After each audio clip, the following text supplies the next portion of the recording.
Hello, this is Sentient Spaghetti here, and I'm back with a Pyro video. I'm going to be doing a sort of tutorial type thing to show you how you can improve your Pyro playing skills.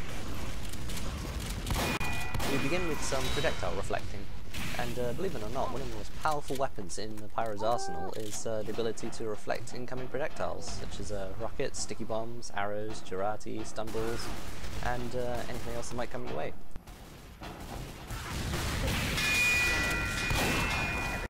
The trouble is, it depends what the Pyro's doing at the time. As you can see, I had my shotgun out when I really should have had my degreaser out to be able to reflect that rocket. We're going to go out and give it another go, and I'm just going to congratulate someone on getting a nice hat. Now you may think Pyro is a slow and cumbersome class, but you can actually do wonders with the movements of him. See how I was jumping and strafing around, and see, I got inside that base in no time. I managed to get those nice kills.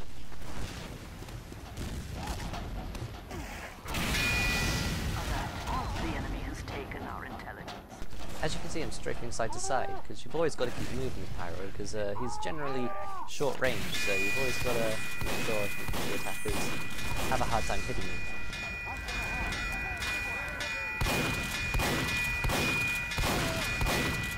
Now what I really could have done is attack that Engie, but I decided to stay back because, you know, Pyro against an Engie in an open space, that's not a great idea, so I decided to follow him into his base. You failed! But what I neglect to notice was the number of captures the enemy team had.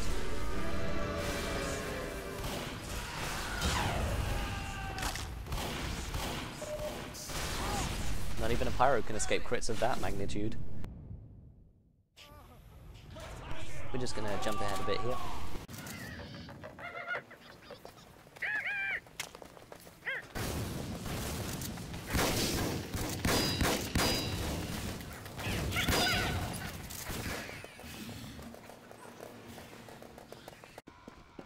Now, alone in the enemy base is really not where the Pyro should be. I made a huge mistake coming up here, and I'm rewarded for my stupidity. The enemy has taken our intelligence.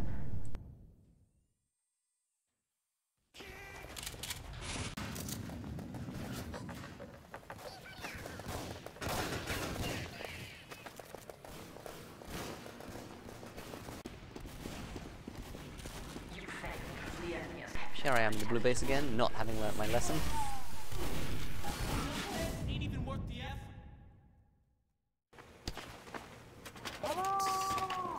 As you can see, we've jumped on over into a 5 CP map to see if we can't turn the tables. I head off over to the side, see if I can't pick off some of the enemy health. Then I go in for a frontal assault, and as you can see, the flare gun is one of the most powerful weapons against scouts, even if they've been healed. You need to make sure you don't let yourself get carried away fighting spies, because a Pyro on his own really can't take out an entire team, or anyone for that matter.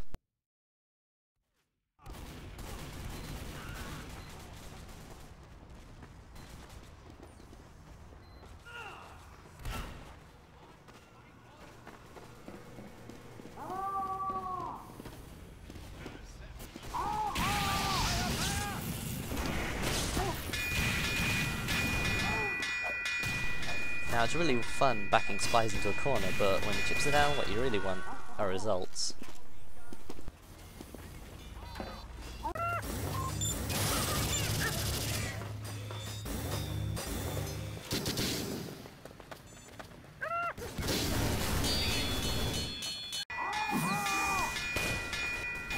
And those results can depend on your choice of weapon, your aim, and how well you dodge. That doesn't mean you can't complete the objective.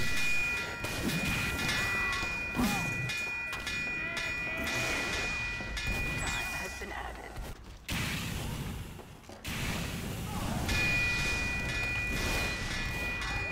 Now after this little scuffle, you'll see how important it is to be able to reflect projectiles.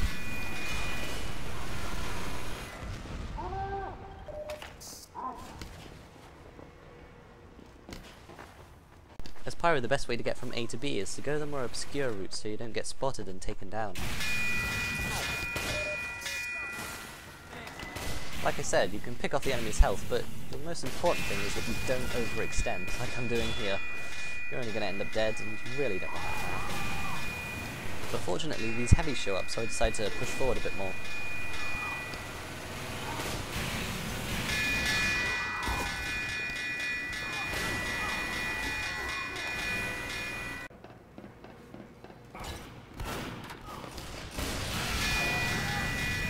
Here's an example of how being quick with your weapons can keep the enemy at bay.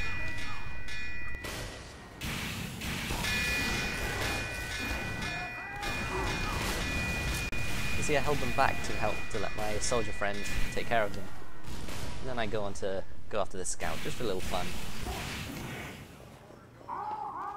But then I decide it's not worth it. Engineers. On a map like this with two fronts fighting for control, they're really going to be your best friend if you can spy check their sentry nests.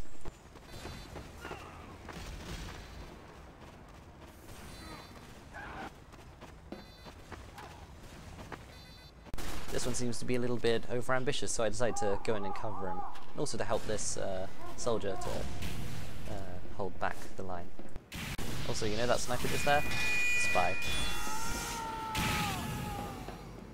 Now hopefully you can see the importance of spy checking, and keep an eye on everyone on your team. I make sure to check everyone who comes onto the point, because there sure are a lot of enemy spies around here.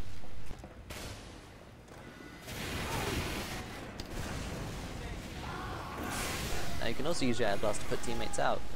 They love you for it, then they don't die, and you get points for it. What's not to like?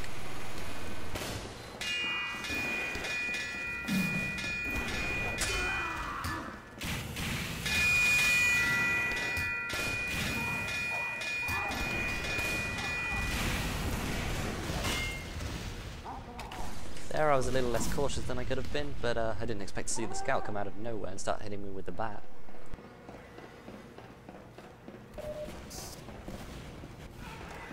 Now one of your main duties as Pyro, apart from saving your enemies and spy checking, is to just keep patrolling. If you just keep going around and around the same areas, then you can keep the spies out of there to let your team move up.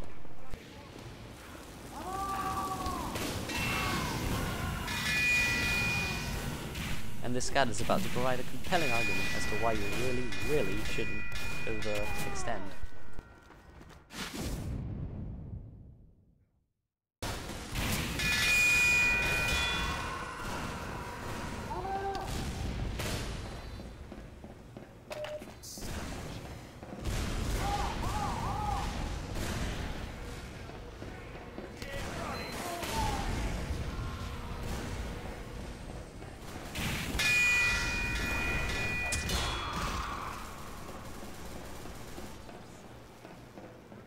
Here we're going to do a bit of waiting so we can flank the enemy. Flanking is great for Pyro, because you can lead the enemy into a trap and then get them in a corner. Unfortunately I'm not the greatest at traps.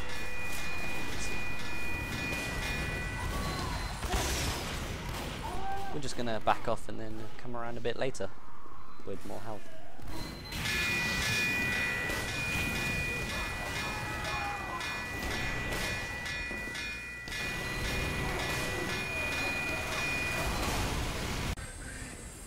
Right now we're just going to demonstrate the power of your air blast, but unfortunately there's no one to bear the grunt of what I'm doing.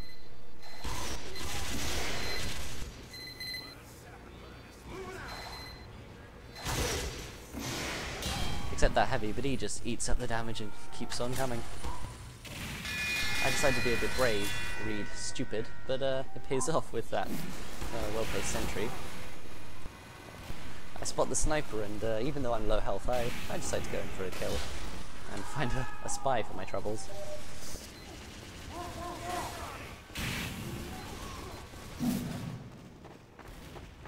Found the sniper. Managed to get a reflect off on him, but I don't get to him. I don't know how this scout dodges my fire, but I guess it just goes to show there are always things to be improved. I think I'm going to leave the video there, folks. Thanks for watching, but before I go, I'm going to leave you with this Pyro being super sneaky.